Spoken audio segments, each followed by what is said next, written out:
humati po, naghati po yung mga oligarko eh.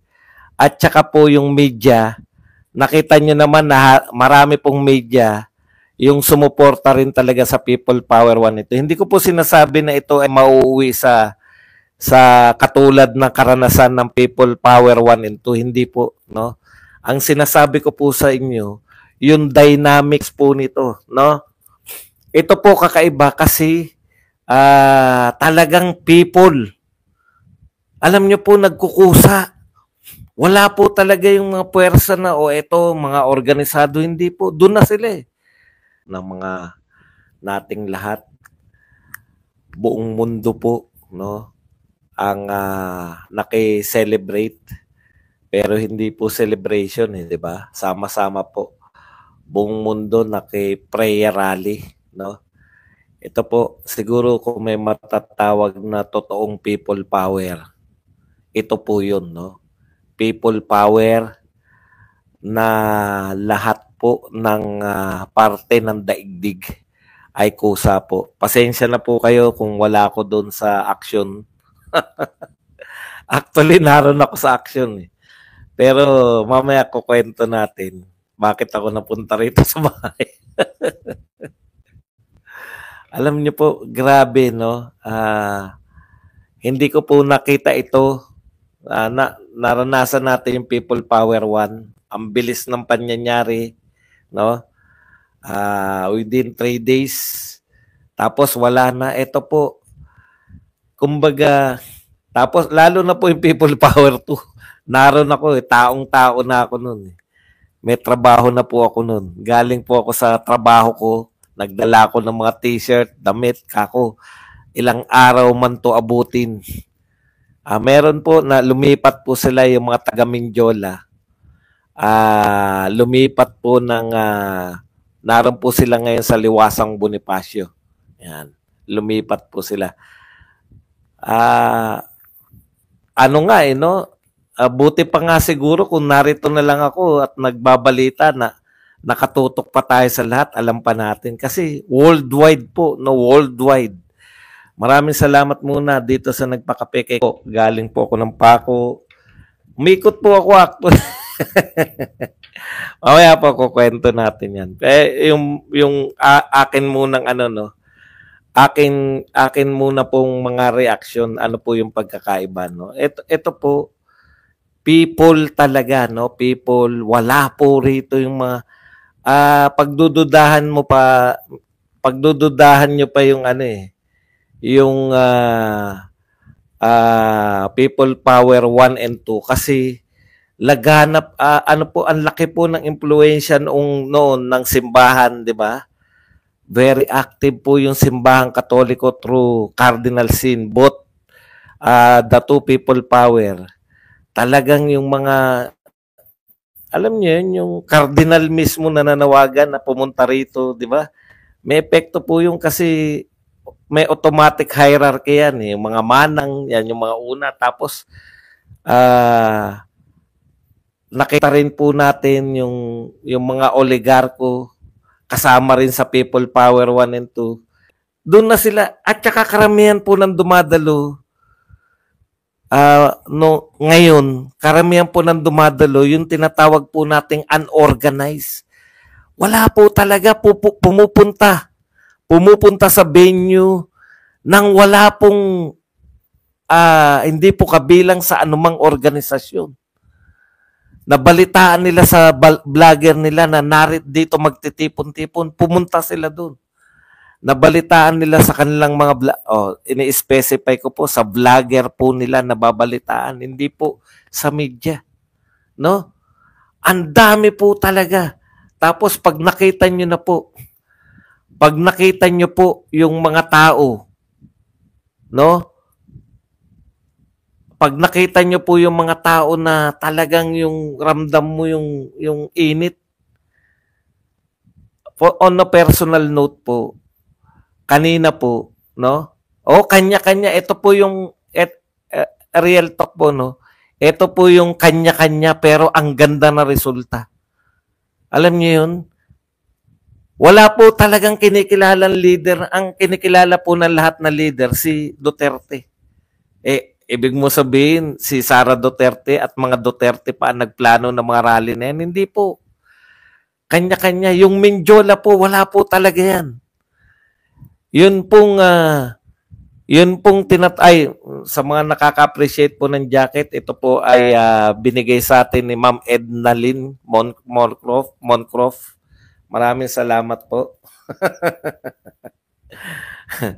PDP Laban, yan.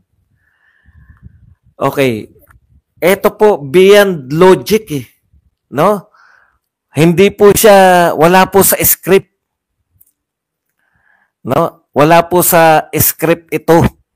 Itong nagaganap na pagsama sa mga rally.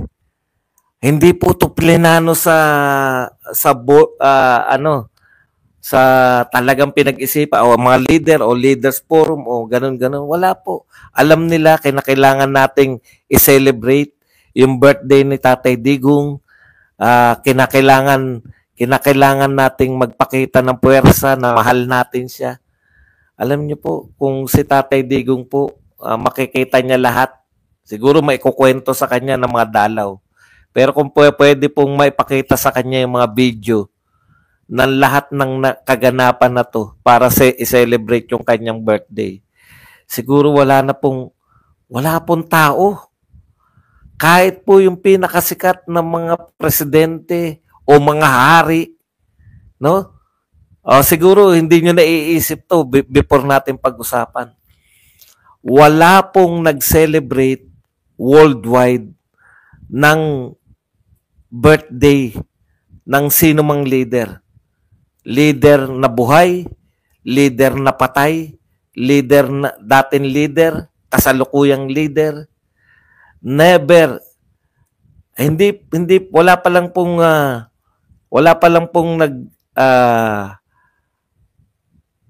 nagko-confirm dito sa Guinness Book of World Record.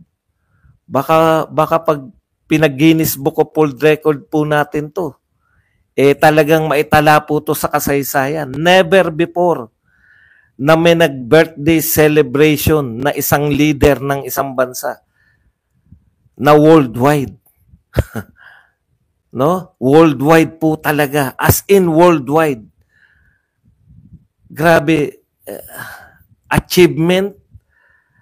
Ito po yung hindi pwedeng makuha sa talkies. Araw-arawin man ni Claire.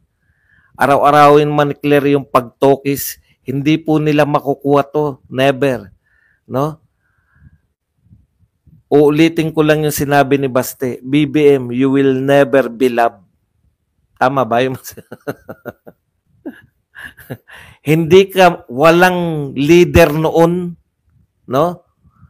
Walang leader noon, walang leader sa susunod na mga panahon ang makakaulit ng ganito pong klase. Ito po kung meron pong matatawag na totoong people power, ito po yun. People po talaga ito. No? People po talaga to, yung kusa, yung pumunta, tapos kahit saan. Mindanao, Luzon, Visayas, sabay-sabay. At ang pinakamalupit po, yung pong Metro Manila. First time na po sa napakahabang panahon. Ipwera po natin yung iglesia, yung rally po sa iglesia. Kasi po yung rally sa iglesia, sabihin man po natin na kusa yung mga tao, planado po yan eh. Ibinaba po yan sa kanilang mga pinag-utos po sa simbahan. Pero eto po, kami na lang eh. Mga vlogger na kami eh. Nakita nyo po kung nanonood kayo ng mga live. Ako kanina, nakita nyo kung paano ako naka-live kanina. No? Ano po yan? Meron pong ang sa Metro Manila, ang sikat na venue po para mag-celebrate ng birthday ni Tatay Digong. Yung Liwasang Bonifacio po at saka tong Paco. Matagal na po ito sa Paco Arena eh. No? Tapos, bigla pong meron pong magrarally. na kakaibang puwersa. Ibang puwersa po magrarally sa Liwasang Bonifacio.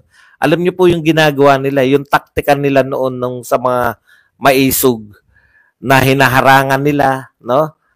Tapos nagpakita po ng malaking puwersa ng pulis doon sa may Liwasang Bonifacio na tipong, o sige, subukan nyo mag-rally dito, no? Tapos, kaya change venue. Ngayon ko lang po nakita na per oras po nagche-change ng venue.